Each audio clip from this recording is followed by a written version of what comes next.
Before we jump into today's show, I just wanted to let you know that I have got a brand new 3-part audio series available to download right now. If you head over to donnaeade.com/3-part audio, that's all one word, no spaces, you can download your How to Build Your Authority with Podcasting audio series. This is going to address guesting and hosting. So if you're interested in either of those and you want to know how to build your authority, head over to donnaeade.com/3-part audio. The link will be in the show notes. You're listening to the Mindset and Action Podcast, the place to be to grow and streamline your business. I'm your host, Donna Eade. Let's jump into the show.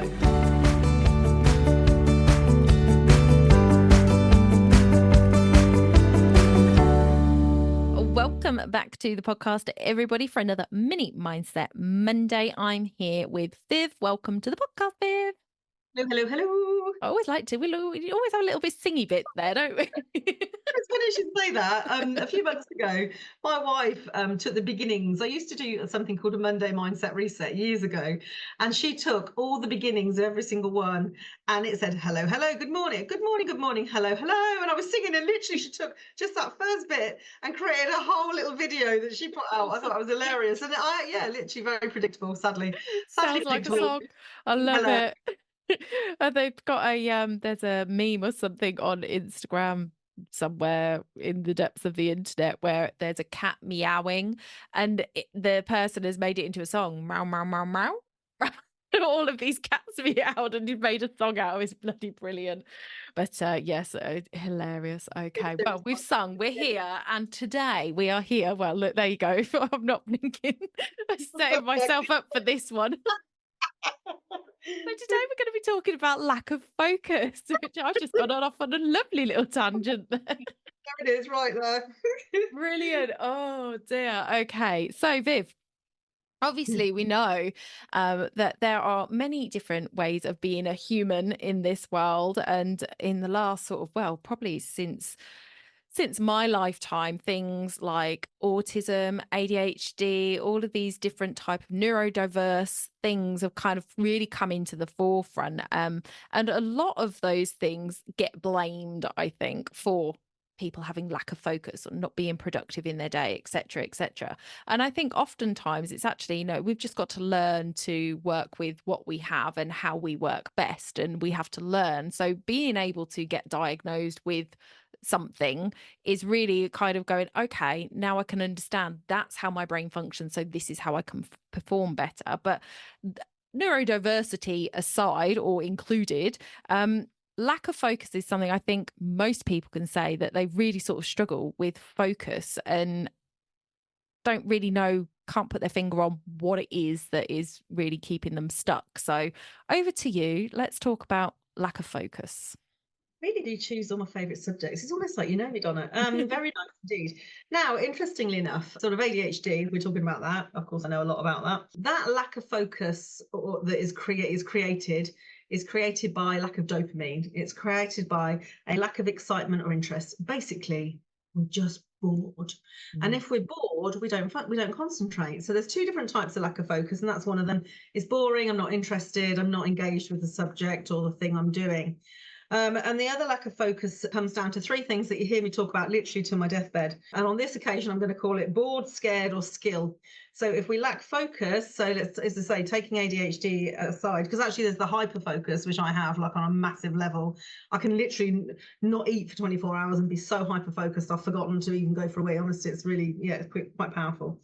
But actually that bored equals it's not valuable enough. Not valuable enough, i.e. we're not attached to the outcome. It's not essential enough. We talked about this last time. It's not essential enough. It's not exciting enough. We don't know the power of the outcome. So if we don't do that, we're bored. It's a no.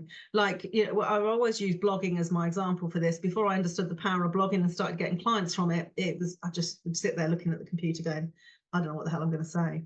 So once I worked that out and once it became exciting, then I was on it. Now it's like very valuable. Then I'd focus. But we've also got fear. So we can blame all sorts of things. But typically, if we're trying to do something, we could have a fear attached to it. We could have so we might be saying, it's because I'm not interested. It could be because you don't know how to, you just don't know. what the outcome is going to be. Like putting out that first podcast or that first video, you could be like, procrastinating like a watching Friends 24/7, which is typically what I do. But actually the fear of what will happen when you put it out. So it looks like it's the task, but it's not. It's the outcome of the task that we're scared of. That will create a loss of focus because we don't want to come to the end of the task. That makes sense. And the final one is skill. We just don't know how. So if I'm consistently trying to edit a video and I don't know how to do it, I'll just get bored of it. I won't focus on that. I'll start to scroll on other things. I'll just be like, oh, I'll come back to it, and then I'll probably forget all about it. Because if I don't know how to do it, I'm not going to get that dopamine hit of completion. Therefore, I'm not going to do it. And also, I don't want to feel stupid. I don't want to feel like I can't do it. No one wants to feel like they can't do something. We're not very good at being beginners, most people. We do it, but actually we want to be advanced in everything. That's what the ego likes. So yeah, bored, scared, or we haven't got the skill, or as I call about them, value, fear, and skill. So that's the main one. So focus is an acronym. Actually, in my book, The Mindset for Business, I talk about this quite a lot. It's an acronym I use. Follow one course until successful. Follow one course until successful. And right back at the beginning of launching my She Enjoys business, I used to talk about unitasking. Because what people try to do is they try to multitask. ADHD, as if you're listening to me, I don't know if your computer's the same, but I get to a stage where I can't have enough tabs open, even if they're pinned. There's just so much where I've left it open to remind myself. I've got screenshots everywhere. But actually, what should happen is we decide on one task. That's the important thing. That's the thing we're going to get the dopamine hit on, and let's go. And that becomes then that hyper focus. So unitasking, very important for anybody, whatever their thing is. That way we do get the excitement because we're like, we're going to do it and we're going to finish it. Whereas if we start something, we can't finish it. Like if you give me a task to do and I can't do it in an allotted time, I just won't start it. So there'll be no focus at all because I know I can't complete it, and I'm not very good at picking tasks up. And most people are like that as well. We like to finish. Completion is a big deal. The brain likes that big tick. You know, the one we put on the list. The brain, we were talking about time management last time, but the brain likes that big tick of completion. And if we can do that, then the focus is there. So the trick to doing this is to say, actually, the reason I need to focus is that when it's finished, I'll feel this. When it's completed, I'll feel this. And then really power up that visualization or that energy or that feeling of what it's going to be like when you finish it. It's how I go swimming in the morning. Please know there's no focus on getting up at 6 o'clock in the morning when it's dark and rainy. My wife's laying in bed beautifully. It's freezing cold outside, lovely and warm in bed. My focus is not, oh, let's get up and have a lovely swim. My focus is like, oh my God, I do not want to do this. So all my body language, all my self-talk, everything goes with the focus of let's stay in bed. So we need to get a focus, and we need to get the mindset and self-talk that goes along with that focus of, right, if I get up and go swimming, this is going to happen. When I finish swimming, this is going to happen. And then I'll thank myself in 2 weeks' time because I'll feel X. So we need to give ourselves, and we work in chunks of 3, we need to give ourselves those 3 function points that are going to help us to get on with it, to help us to focus. So if that helps you. Love it. Love it. Love it. And I love the 3 thing. We're bored most of the time. We're just bored. Quite a lot of shit. Yeah. We're just really bored. It's like, oh man, I've got to do the expenses again. I'm just bored of looking at receipts from McDonald's. I'm not, I'm like, I've got to motivate myself. Oh, good. It'll feel good when I send it to the accountant and I've done it. So that's what I mean. Like future pacing how you're going to feel when it's done. Most important thing, because no one wants to be doing with boring shit, do we? You know.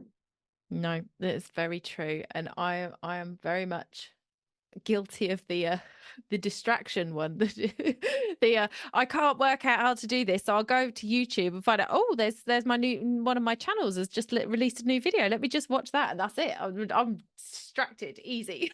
Well, it's scroll, isn't it? They call it, I mean, we call it scroll, but what we're doing is we're scrolling through other things in our brain that are more exciting. We're looking for better things. We're looking at the menu of excitement and trying to find what we're looking for. So if we only give ourselves one thing, that's all we're doing right now. That's all we're allowed to do. That's it. Some of it's around our self-parenting.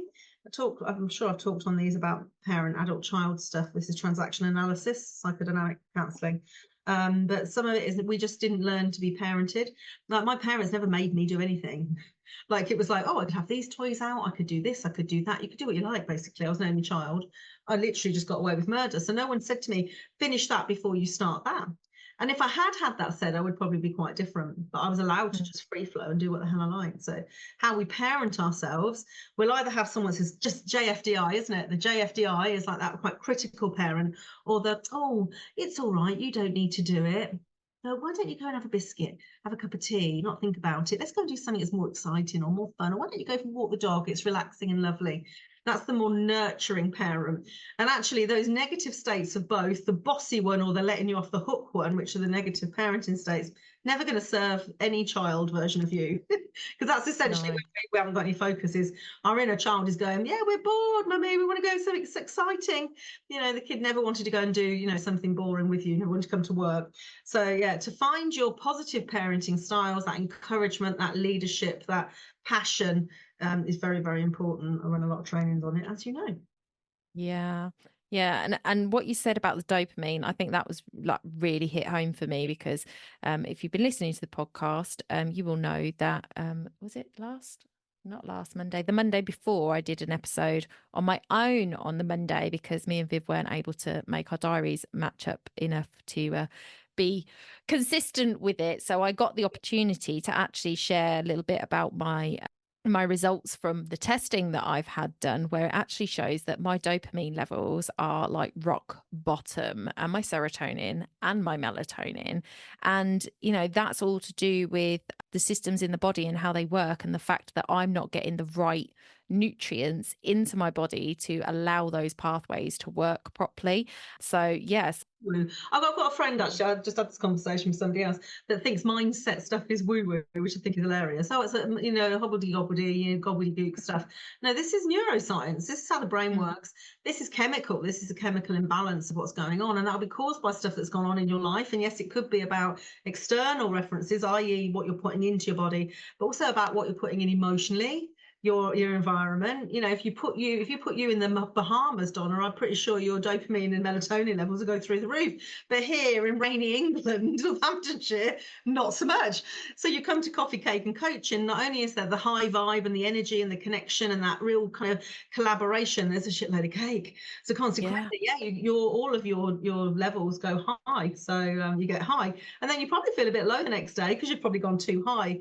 So I was at an event last weekend, and the next day I was feeling quite low, and my wife said to me, "Oh, you've got like event drop, haven't you?" I said, "Yeah, I have." Like the event blues. Post-Christmas event blues. Yeah, that is true. Where you've had all this high energy stuff, the dopamine's been too high, and now it's not at all. So, you know, ADHD people with ADHD are continuously searching for the dopamine, and it's about finding that actually, just well, if we've got a moment, that lack of focus, like we want to focus. There's other times where I have to distract myself, so I have to do the opposite. So I can really, really, really quickly go from here's a business idea, shit, there's a concept, I'll book it by the domain, and before I know it, I literally within 2 hours I've created a whole new business. So sometimes I want to distract myself, so I have to go, right, why don't you just write it all down, put it somewhere for a few days and come back to it. And if it still feels like a good idea, because actually what I like is the excitement of the new business, actually, whether that business is right for me, whether this is discerning for my, you know, my vision and mission for life. So yeah, I'm the same with shopping, online shopping. So like Amazon or any shopping sites are available. That's not my only one. I'll adding stuff into the basket, and the difference between me and somebody else is I'll just then pay. And before I know it, I'm like, oh, Emerald said there's a parcel arrived. I'm like, really? I genuinely can't even remember ordering it. Anybody with ADHD will be laughing at me because this is exactly true. And I'm like, oh, I've just ordered, in fact, this happened yesterday, and I ordered some pink wellies. I was like, oh, yeah, I remember those. They were like a week ago. I forgot about that. Do I need pink wellies? No. Will I like them? Yes. They match my coat probably. So all happy days. I know you're laughing your head off at me. So now I have to go, right, we'll put it all in the basket, and we'll come back to it and see if we still like that top with those fringy bits on it, or whatever mood I was in. If I'm in a particularly, you know, exciting mood, I'll put all sorts of sweet sequined numbers into the basket. Whereas actually the normal me, well, have you seen me in sequins? Maybe at Christmas, Donna, but no, I'm not really, not even to a festival. I'm not a sequin girl. So yeah, so that, you know, the lack of focus and the ability to stop the hyper focus, they're all around being able to self-manage every single part.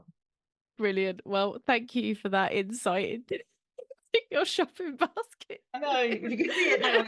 I'm laughing so hard because I know Emma, and I'm just like, she must be so exasperated. What the hell she ordered now? Yeah, she's like, what is that? This is what, so I'll open something, she'll be like, what is that? I'm like, yeah, no, I don't know.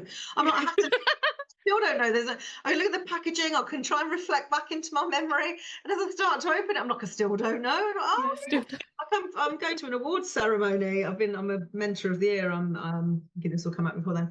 But yeah, and I bought a set of dresses from a shop, and then I bought some more, and I didn't remember the first lot I've ordered until they arrived. I'm like, oh yeah, I remember that dress. That's the one I really liked. And then it's like, well, you've got 3 more coming. I'm like, I know. Oh yeah, so I have. This does not surprise me from the woman who bought how many wedding dresses before she found the one? Them though, no, but that was a real dopamine hit. Now my focus, I was hyper focused on getting the dress I wanted, couldn't find it, so I was buying the nearest thing each time until I found the actual one. So yeah, I'm like a bulldog on acid when I really want something. So yeah, somebody should have distracted me long into that wedding dress. Should have been a lack of focus somewhere. Brilliant. Oh dear. Well, I hope that's helped you guys and that you have been chuckling along with us as you've been listening to this. Make sure you go and check out all of Viv's links in the show notes. Go and connect with her. Come along to the monthly networking that she does, which is completely free for you to attend. Some more great trainings always happen there. And we will see you in the next one. Bye for now.